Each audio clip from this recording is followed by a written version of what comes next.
Hello guys, good evening to everyone. This is Vikram here from Mission Engineering and Technology and welcome back to my YouTube channel again. So I hope आप मेरे video regularly देख रहे होंगे, आपको अच्छा लग रहा होगा। अगर आपको कोई भी किसी तरह की डाउट हो तो आप मुझे कमेंट बॉक्स में कमेंट कर सकते हो, या कोई भी आपको डाउट्स क्लियर करने हो, ठीक है, तो बेहिचक आप वहाँ पे कमेंट कीजिए, मैं उसका सॉल्यूशन आपको ज़रूर दूंगा। ओके, सो चलिए गाइज, अभी इंट्रोडक्शन क्लास आपका बेसिक चल रहा है, थ्योरी क्लास चल रहा है एनसिस का भी आपका, ठीक है। इसमें फर्स्ट क्लास में हमने क्या बताया था, हमने फर्स्ट क्लास में थ्योरेटिकल, न्यूमेरिकल, एक्सपेरिमेंटल, ये क्या क्या अप्रोच होते हैं और हम लोग क्या क्या स्टेप्स यूज करते हैं एफईए प्रॉब्लम सॉल्व करने के लिए, ठीक है। तो चलिए हम सबसे पहले प्रॉब्लम की आज बात करने जा रहे हैं, जो कि क्या है, प्री प्रोसेसिंग। बहुत इंपॉर्टेंट है, हम धीरे धीरे बता रहे हैं, समझा रहे हैं, ठीक है। आपको सीखने के लिए थोड़ा सा टाइम देना होगा। अब कंसेप्ट अगर एक बार सही से सीख जा रहे हो आप, ठीक है, तो फिर प्रॉब्लम जब सॉल्व करने के लिए जाओगे ना, बहुत इजी होगा, आपको आराम से सॉल्व कर लोगे। जो भी इनपुट्स वहाँ पे डालने होंगे ना, आप आराम से समझ जाओगे। चलिए ठीक है, हम टाइम वेस्ट नहीं करते हुए हम आगे बढ़ते हैं, ठीक है। तो फर्स्ट जो हम लोग देखने जा रहे हैं वो क्या, pre processing. Pre processing which is normally called as finite element modelling. क्या, finite element modelling, which is the physical problem which is well be model to solve using finite element method, ठीक है। इसमें क्या करते हैं, simple concept, pre processing में क्या करते हैं, फाइनाइट एलिमेंट मॉडलिंग का काम करते हैं, ठीक है। तो मैंने क्या बताया था इससे पहले कि स्टेप्स में ऐसा नहीं कि 4 ही स्टेप्स है, हर एक स्टेप्स के अंदर बहुत सारे स्टेप्स। जैसे पहला हमने प्री प्रोसेसर लिया, अब इसके अंदर देख लो, इसके अंदर भी क्या क्या काम करते हैं। यहाँ पे 8 टाइप्स हमने मेंशन कर रखा है, 8 तरह के काम यहाँ पे हम डिसाइड करने होते हैं, स्टेप्स लेने होते हैं, ठीक है। चलिए, इसमें सबसे पहला क्या है, ठीक है, ये सारे जो भी स्टेप्स है ना, मैं स्लाइड वाइज आपको इमेज के थ्रू समझा रहा हूँ ताकि आपको आसानी से समझ में आए, ठीक है। चलिए, तो सबसे पहला क्या, यहाँ पे मॉडल डिजाइनिंग है। चलिए हम स्लाइड चेंज करते हैं। यहाँ पे क्या है, पहला मॉडल डिजाइनिंग। अब मॉडल डिजाइनिंग क्या होता है, ठीक है, कि कोई भी एक पार्ट्स है जो आप एनालाइज करने जा रहे हो, उस पर लोड अप्लाई करने हैं, डिफ्लेक्शन फाइंड आउट करने हैं, कहाँ पे स्ट्रेस है, इसके लिए क्या करना होता है, एक मॉडल डिजाइन करोगे तब तो आप, जैसे कि आपके पास अगर एक टेबल पे मैं बोल रहा हूँ, एक टेबल पे पंच मारो आप, ठीक है, तो आप सामने टेबल तो होनी चाहिए ना, टेबल तो है ही नहीं, फिर पंच कहाँ मारोगे उस पर। सेम उसी तरह आप पहले टेबल लाओगे, फिर उस पर पंच मारोगे, फिर देखोगे हाँ वो टूटा कि नहीं टूटा। सेम उसी तरह जो भी लोड्स मुझे अप्लाई करने हैं, जो भी मुझे पैरामीटर्स अप्लाई करने हैं, जो भी बाउंड्री कंडीशन अप्लाई करके रिजल्ट फाइंड आउट करने हैं, चाहे स्ट्रेस फाइंड करने हो, डिफ्लेक्शन, कुछ भी फाइंड आउट करने हो, ठीक है, तो आप क्या करते हो, सबसे पहले मॉडल बनाते हो। तो वो मॉडल आप डायरेक्ट एनसिस में भी बना सकते हो, ठीक है, एनसिस में भी मॉडलिंग कवर किया जाता है।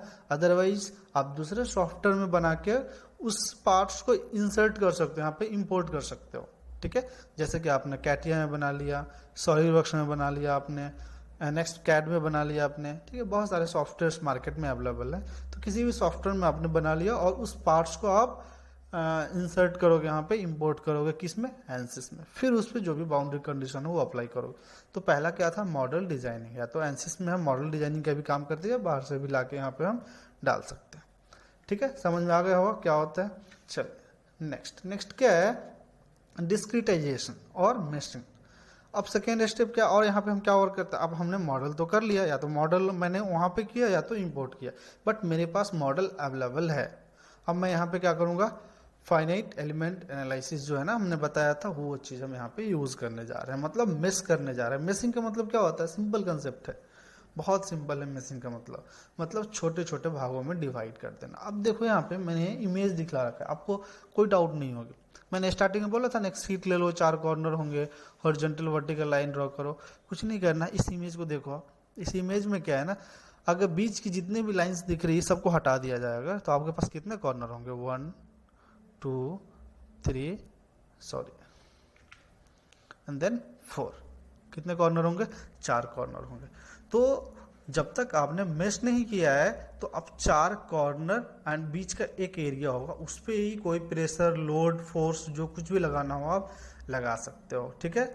तो आपकी जो रिजल्ट जो आएगी, वैल्यू आएगी, वो तो इस पॉइंट पे आएगी, तो इस पॉइंट की वैल्यूज तो फाइंड आउट कर सकते हो, बट यहाँ पे या किसी और पॉइंट पे एक्यूरेट वैल्यूज आप नहीं कह सकते हो कि उस पॉइंट की एक्यूरेट वैल्यूज क्या है, क्या डिफ्लेक्शन हुई है वहाँ पे, क्या स्ट्रेस वैल्यूज है, क्या स्ट्रेन है, फाइंड आउट नहीं कर सकते हो आप, ठीक है। सो इसके लिए क्या करना पड़ता है आपको, यहाँ पे मेश करना पड़ता है, ठीक है, छोटे छोटे एरिया में डिवाइड। अब आपने इसे डिवाइड कर दिया, देख लो यहाँ पे छोटे छोटे एरिया में। अब क्या है ना कि देख लो ये पार्टिकुलर पॉइंट जहाँ मेरा कर्सर है, या इस पॉइंट पे ले लो, या इस पॉइंट पे। सो पार्टिकुलर किसी एक पॉइंट पे आप अपना जो भी बाउंड्री कंडीशन है, लोड है, जो भी वो अप्लाई करके पार्टिकुलर उस पॉइंट पे क्या डिफ्लेक्शन हुई है वो आप फाइंड आउट कर सकते हो, तो आपको एक्यूरेसी ज़्यादा मिल रही है, ठीक है।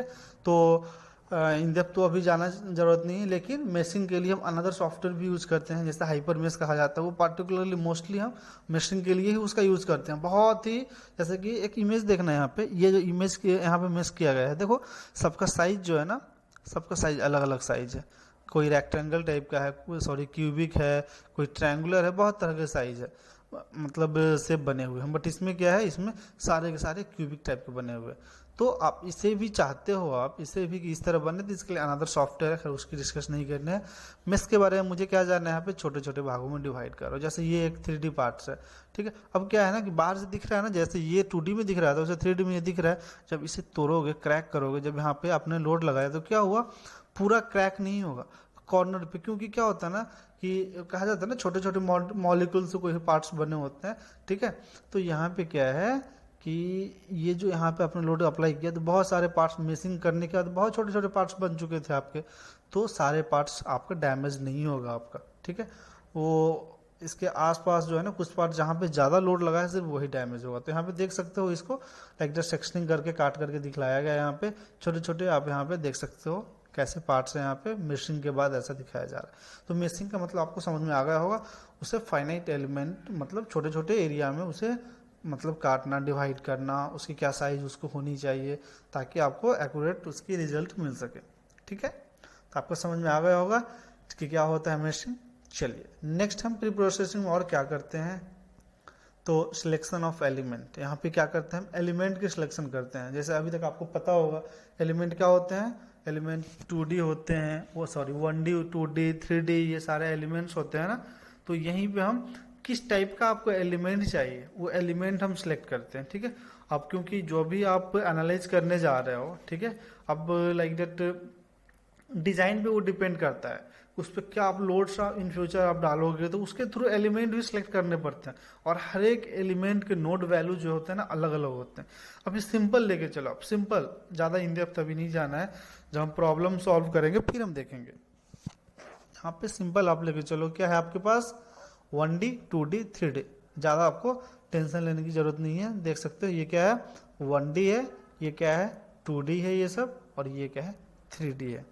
तो हम अभी इतना ही समझ के चलो आप कि ये क्या है आपके एलिमेंट्स है, तो किस तरह के एलिमेंट आपको चाहिए वो सिलेक्ट करने होते हैं, ठीक है। चलिए अब हम जो देखते हैं वो क्या, प्री प्रोसेसिंग में अगला काम क्या होता है अपना, मटेरियल सिलेक्शन। क्या काम होता है अपना, मटेरियल सिलेक्शन।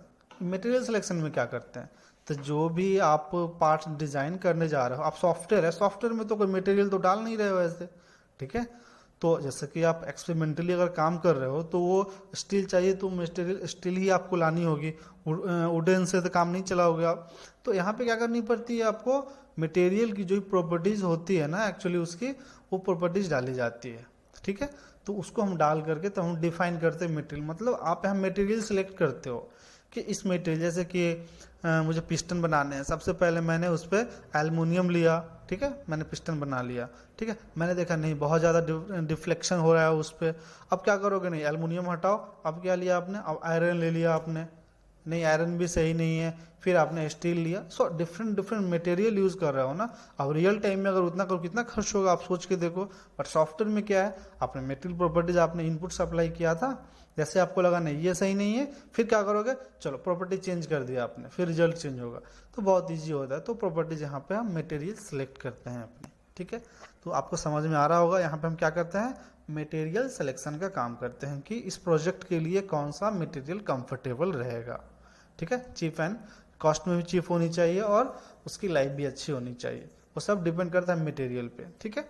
चलिए नेक्स्ट देखते हैं हम प्री प्रोसेसिंग में क्या है, कंस्ट्रेंट और बाउंड्री कंडीशन। यहाँ पे बाउंड्री कंडीशन अप्लाई किए जाते हैं यहाँ पे, ठीक है। यहाँ पे आप क्या करोगे, बाउंड्री कंडीशन जो अप्लाई करते हो ना वो कहाँ पे यूज करोगे, जैसे कि सिंपल है कि हम एग्जांपल बताते हैं बाउंड्री कंडीशन होता क्या है, चलो ठीक है, एक एग्जांपल से समझते हैं हम लोग। कि आप एक एग्जांपल ले लो, ठीक है, कि एक एग्जांपल ले लो, आप चेयर ले लो या टेबल ले लो या कुछ भी आपके आसपास जो भी एक पार्ट्स हो, ठीक है, सिंपल एग्जांपल ले लो। या आप कंप्यूटर पे बैठे हुए हो तो कंप्यूटर अगर डेस्कटॉप है तो वो देख लो कि कहीं ना कहीं आपका बेस जो है ना वो रखा हुआ है ना, फिक्स है ना कहीं ना कहीं।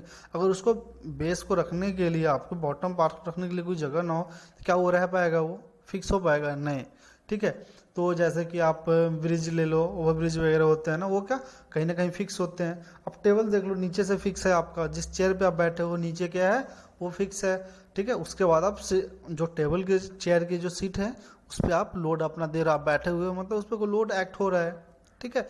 तो फिक्स जो है ना, पहले सबसे पहले हम पार्ट्स को कैसे फिक्स करते हैं, कहाँ पे फिक्स करते हैं, वो सब हम एनालाइज करते हैं। जैसे यहाँ पे देख सकते हो एक इमेज दिया गया है, या यहाँ पे देखो फिक्स्ड सपोर्ट यहाँ पे फिक्स किया गया है, पिन सपोर्ट यहाँ पे सपोर्ट दिया गया है पिन के थ्रू यहाँ पे, ठीक है।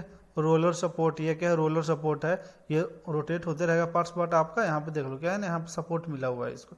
सेम उसी तरह यहाँ पे देखो, जैसे एक बीम की तरह यहाँ पे था, एक बीम देख रहे हो आप, क्या किया गया है यहाँ पे, इस इंड को जो है ना इसे फिक्स कर दिया गया है, ठीक है। अब ये जो है ना फेस, ये मतलब क्या होगा आपका, कोई भी इसमें डिस्प्लेसमेंट नहीं होगी। अब यहाँ पे हमने लोड अप्लाई किया था इस इंड पे, तो डिफ्लेक्शन ये बेंड हो चुका है, ठीक है, और यहाँ पे ये बेंड नहीं हुआ है, ठीक है। सिंपल आपको कंसेप्ट समझ में आ गया होगा, ठीक है। चलिए, तो अब हम बात करते हैं कंस्टेंट मतलब क्या था, वही फिक्स करना वगैरह, कहाँ पे फिक्स करने, किस डायरेक्शन में मूव होनी चाहिए, ठीक है। सो आपको पता होगा टोटल डिग्री ऑफ फ्रीडम कितने होते हैं, 6 होते हैं, ठीक है। Rotation about X Y Z and moment about X Y and Z direction, ठीक है। तो ये 6 होते हैं। तो आप हो सकता है कोई पार्ट्स आप चाहते हो कि वो सिर्फ ऊपर नीचे ना हो, बाद में लेफ्ट राइट हो सकता है, बहुत तरह के कंस्टेंट्स होते हैं। तो आपको डिपेंड करता है वो आपके प्रोजेक्ट्स पे कि वहाँ पे किस तरह के कंस्टेंट्स या बाउंड्री कंडीशन अप्लाई करने हैं, तो वो सब हम देखेंगे वहाँ पे, ठीक है। चलिए नेक्स्ट स्लाइड में चलते हैं हम। लोड्स, अब क्या है, बाउंड्री कंडीशन के अंदर you can say also loads, यहाँ पे हम लोड्स अप्लाई करते हैं, किस टाइप्स को आपको लोड अप्लाई करने हैं, ठीक है। तो यहाँ पे देख सकते हो कुछ लोड यहाँ पे अप्लाई किया गया है, ठीक है। तो वो लोड जैसे कि यहाँ पे देखो कैसे अप्लाई किया गया, यहाँ पे पॉइंट लोड है, ठीक है। यहाँ पे क्या है, यूडीएल है, यहाँ पे यूवीएल है, मतलब यूनिफॉर्म डिस्ट्रीब्यूटेड लोड है, यूनिफॉर्म वेरिएबल लोड है, ठीक है। यहाँ पे स्टार्टिंग पॉइंट से इन पॉइंट तक सेम लोड है, ये एक पॉइंट पे अप्लाई हो रहा है, और ये क्या है, वेरिएबल, ये चेंज हो रहा है, स्टार्टिंग पॉइंट से एंडिंग पॉइंट तक लोड चेंज हो रहा है। तो बहुत तरह के लोड होते हैं, उसके कारण आपको रिजल्ट्स में भी डिफरेंस देखने को मिलते हैं, वो डिफरेंस देख सकते हैं, यहाँ पे इमेज बना हुआ है, ठीक है। तो ये सब हम डिस्कस आगे करेंगे, सिर्फ इतना समझ लो आप यहाँ पे लोड्स, ठीक है। यहाँ पे हम लोड्स अप्लाई करने जा रहे हैं, कौन सा लोड्स आपको अप्लाई करना है, किस डायरेक्शन में लोड अप्लाई करना है, होता है ना एक बीम है, आप ऊपर से भी लोड अप्लाई करोगे तो बीम आपका नीचे बेंड होगा, या नीचे से अप्लाई करोगे तो बीम ऊपर बेंड होगा, तो वो डिपेंड करता है कि किस डायरेक्शन में आप अप्लाई कर रहे हो, ठीक है। तो ये सब के बारे में हम देखेंगे, ठीक है। चलिए नेक्स्ट देखते हैं हम टाइप्स ऑफ एनालिसिस। यहाँ पे और क्या क्या डिफाइन करना है आपको, टाइप्स ऑफ एनालिसिस डिफाइन यहाँ पे करते हो, ठीक है, कि क्या फाइंड आउट क्या करने जा रहे हो आप, क्या चाहते हो आप, ठीक है, किस तरह की स्टडी करने जा रहे हो, ठीक है। आपको क्या फाइंड आउट करना है वहाँ पे, फ्लूइड फ्लो फाइंड आउट करना है, नहीं आपको टेम्परेचर से रिलेटेड कुछ फाइंड आउट करने जा रहे हो, या क्या इस तरह हार्मोनिक रेस्पॉन्स एनालिसिस, बहुत तरह के होते हैं ना, यहाँ पे देख सकते हो हमने मेंशन कर रखा है, क्या क्या मेंशन कर रखा है, CFX आप समझ सकते हो, फ्लूइड फ्लो, फ्लुएंट है, harmonic response, linear buckling, model analysis, random vibration, बहुत तरह के है ना, क्या फाइंड आउट करने जा रहे हो, स्टैटिक स्ट्रक्चर, ठीक है। तो ये सारे कुछ सबसे पहले आपको टाइप्स ऑफ एनालिसिस आपको डिफाइन करने होते हैं, ठीक है। जब हम क्लास देखेंगे तो इन डेप्थ हम देखेंगे इसके बारे में, ठीक है। तो आपको समझ में आ गया होगा एक्चुअली, यहाँ तक कोई दिक्कत नहीं होगी आपको कि प्री प्रोसेसिंग में हम लोग क्या काम करते हैं। तो प्री प्रोसेसिंग में यही सब काम करते हैं। आगे की जो है सॉल्वर एंड सॉल्यूशन, वो हम नेक्स्ट क्लास देखेंगे, ठीक है। सो अभी तक हमने क्या क्या देखा है, यहाँ पे ये सब हमने देख लिया, मॉडल डिजाइनिंग देख लिया, मेशिंग देख लिया हमने, एलिमेंट कैसे सेलेक्ट करते हैं, 1D या 2D या 3D चाहिए आपको, ज्योमेट्रिकल प्रॉपर्टीज आपने देख लिया, ठीक है। ज्योमेट्रिकल प्रॉपर्टीज अगर उसमें मैंने शो नहीं किया है तो क्या होता है ना, अब 1D 2D 3D कैसा, मतलब अपना ड्राइंग बनाया है, पार्ट्स जो किसी सॉफ्टवेयर में डिजाइन किए हो ना, वो सब डिपेंड करता है। मटेरियल सिलेक्शन आपने देख लिया, boundary condition, load, types of analysis, ये सारे कुछ हमें कहाँ डिसाइड करने पड़ते हैं, ये सारे स्टेप्स प्री प्रोसेसिंग के अंदर में आता है, ठीक है। आपने इतना काम कर लिया, ये करने के बाद ही आप जाओगे कहाँ, सॉल्वर में, ठीक है, या सॉल्यूशन बोल लो, वहाँ पे जाओगे। ठीक है, ओके गाइस, थैंक